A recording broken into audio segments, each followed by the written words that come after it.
Suite et fin du 64 minutes sur TV5 Monde, la chaîne francophone mondiale. Dans un instant, on va revoir l'essentiel, les temps forts de l'émission. Mais d'abord, un point sur l'actualité de ce samedi. Important sommet de l'Union européenne réuni en ce moment à Bruxelles. La ministre italienne des Affaires étrangères Federica Mogherini remplacera Catherine Ashton à la tête de la diplomatie européenne. Et le Premier ministre polonais Donald Tusk succède à Herman Van Rompuy. Par ailleurs, l'Union européenne a apporté son soutien au gouvernement ukrainien avant l'annonce de nouvelles sanctions probables contre la Russie.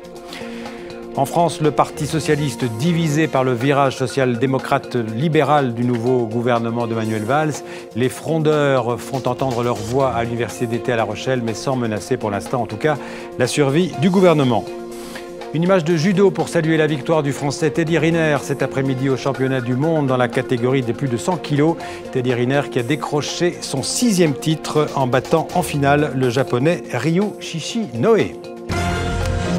Voilà tout de suite le rappel en images de l'essentiel de ce monde en français, un résumé du 64 minutes préparé par David Gilberg et Frédéric Rassinou.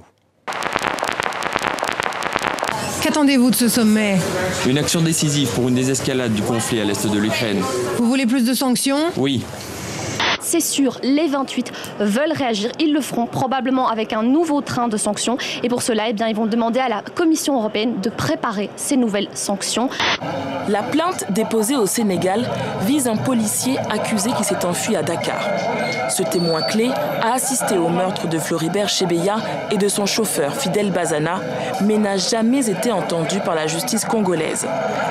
Les membres d'une communauté juive ultra-orthodoxe basée dans cette petite ville du sud du Guatemala ont décidé de partir sans destination précise, car les autorités locales ont ordonné cette semaine leur expulsion, leur donnant 45 jours pour s'en aller.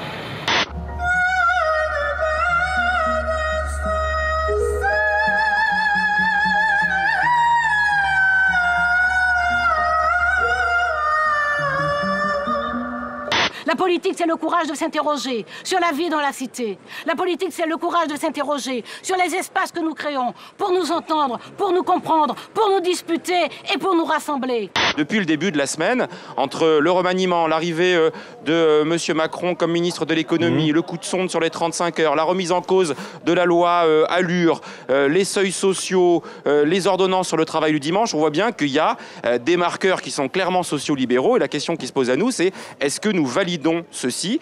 Quand j'entendais quelques socialistes tout à l'heure disaient qu'il faut faire tout et plus, et le contraire, quand un État comme la France dépense déjà 25% chaque mois de plus que ce qu'il gagne, il ne peut pas faire beaucoup plus. Et en particulier, pas faire beaucoup plus pour financer les écoles à l'étranger. Donc, mais malgré tout, le marché est énorme, la demande est considérable.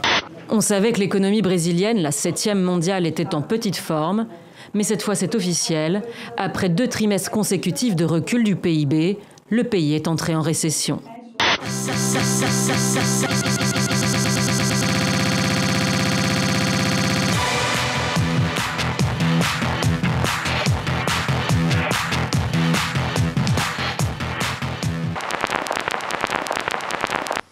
Avant de nous séparer, une pensée pour Serge Lazarevitch, le dernier otage français détenu quelque part au Sahel depuis 1010 jours. Pensez aussi pour tous les otages détenus par Boko Haram au Nigeria. Fin du 64 minutes, merci de votre fidélité. On se retrouve demain avec toute l'équipe pour un nouveau tour du monde en français. D'ici là, restez bien sûr avec nous sur TV5 Monde.